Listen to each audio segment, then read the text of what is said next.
Alright, hey, this is Hans the Ramen Raider, and welcome to the definitive guide to Nongshim Shin Ramyun instant noodles. I'm the admin of a group called Ramen Junkies, and the one variety that keeps coming up over and over is this. Shin Ramyun, Shin Ramen, Shin noodle. It's a Korean variety. This is the one that's made by the Nongshim factory here in the United States in Rancho Cucamonga, California. I've actually been lucky enough to visit there. What was that? It's been about 10 years now. Really nice place, really nice people. And it was, the way they built it was so they could do tours and let people check out their factory and process and all that. I will say one thing for sure about Nongshim is they've got a lot of food certifications, and they've earned them. That place was clean as a whistle. So today we're going to not only cook Shin Ramyun, we're going to garnish it, and then I'm going to show you how one might eat it.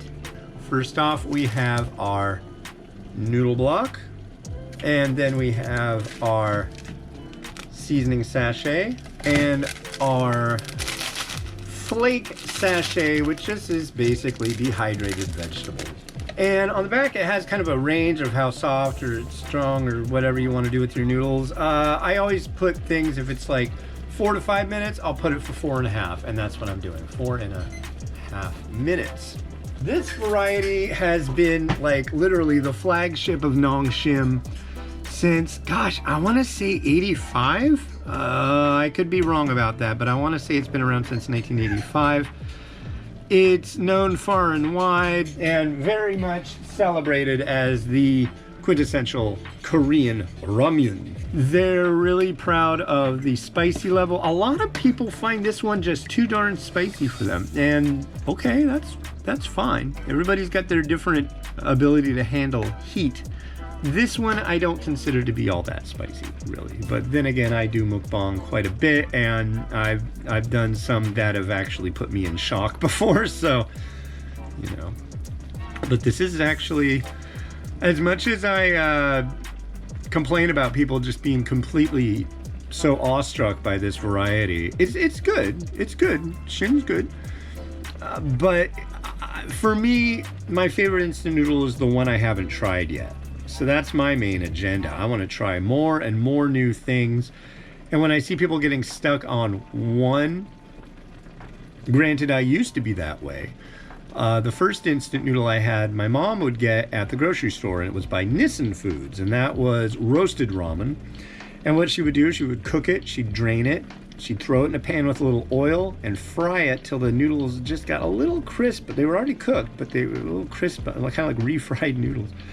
And then drop a couple whisked eggs in with it until they were done. And I'd have it for breakfast when I was like 8 or 9 years old. And then they took those off the market. I don't know if it was sourcing or not popular or whatnot. But then we went down to Seattle. I grew up in a little fishing town called Anacortes. We've grown a lot since then, that's for sure. Me and the town. But we went down to Seattle to a big grocery store called Wajimaya. And down at Wajimaya, my folks brought one of the empty packets that they had from the noodles, and they were like, what do you recommend? And they steered me towards Nissin Chicken Ramen, which was the first variety of instant noodles sold on the market in Japan. They started out in 1958. I don't know what year Nongshim started. I know another Korean company, they had their debut of their first instant noodle was in 1963. That was the first Korean instant noodle. And I don't think Nongshim was too far behind. But yeah, there's a lot of history with instant noodles. And actually, as it turns out, when instant noodles were first introduced in South Korea, people were very confused by them. They thought that they were some kind of textile, like you would use it in making clothing. I guess they were just marketed kind of funky, but then they did a big long, like taste testing and all this stuff, and that was, people got the picture pretty quick.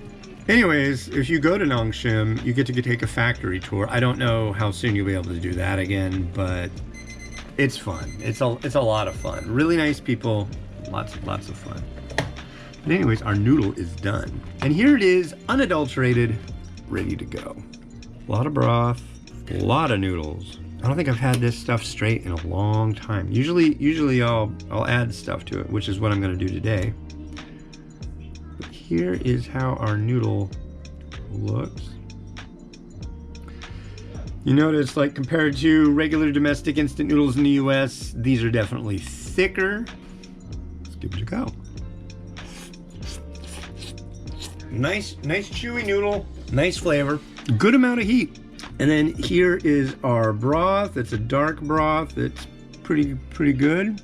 Good stuff, I like it. Okay, so what am I gonna do with it? I'm gonna show you how I make this for in-home consumption here.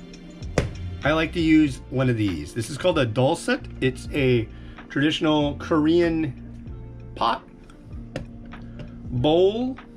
All right, so we'll add our noodles and broth.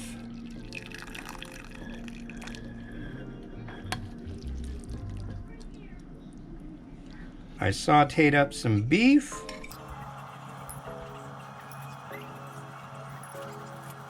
Gonna give it a little happy. Mushroom. Generally, I like the egg to be a little more well behaved, but it doesn't want to today, so that's all right. It can hang out right there.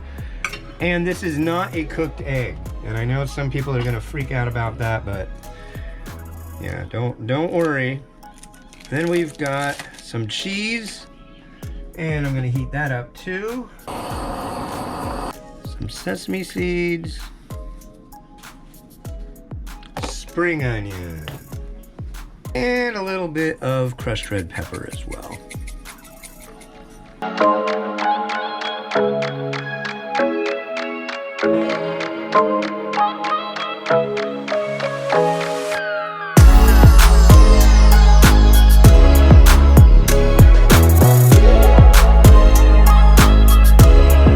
Alright, so here we are, and now since this is a combination cooking show and mukbang, I will go for the mukbang part. So here is that egg right there, if you can see it. Now, a lot of people are worried about using raw egg in their food, but one thing you do when you do this, just bust it open and stir it on in with that broth. And that'll heat it up to temperature most likely, if you're worried about that. These are pasteurized eggs, I believe. If they're unpasteurized, then you can get sick from them, but they've been all cleaned up and everything, so I believe that's the deal. So I think everything's gonna be just fine. I've been doing this for years. Anyways, cheers. And you can stir the egg in, it makes the broth more creamy. Same with the cheese. It's just Velveeta, it's not any kind of special kind of cheese or anything. What's nice about the broth is that it really kind of complements all the things that are added in here. There are a lot of things that will complement this as side dishes to go along with this. Things, of course, like kimchi, different pickled vegetables, mashed taro, things like that. If you go out and get Korean barbecue, there's a good chance you'll be able to get a bowl of noodles like this. And it'll come with all these little dishes with all these different little snacky kind of vegetables that are pickled and with oils and things like that. Those are called banchan, and that is like one of the best parts of Korean food. One of my favorite things to do, we'd have somebody that would come into town and we'd take them out to eat, and we'd go to Korean barbecue. And it was just fun, you know, letting them, watching them and go like, wow, what's this, what's this, what's this? And they're trying all these new things. It's really cool. Now, another thing that you'll find that accompanies this would be soju, which is an alcoholic drink in South Korea. I don't have any of that, but I do have some IPA, so.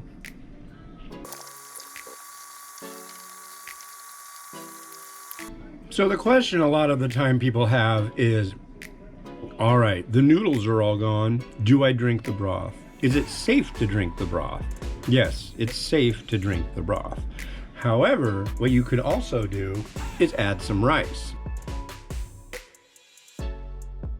Now we can stir this all together, and this will season the rice, and it comes out really quite well. Well, that's about all I've got to tell you about this stuff. This is, what don't you guys already know about it? You guys really like it, and yeah, this is how I prepare it, and hopefully you learned something, and yeah.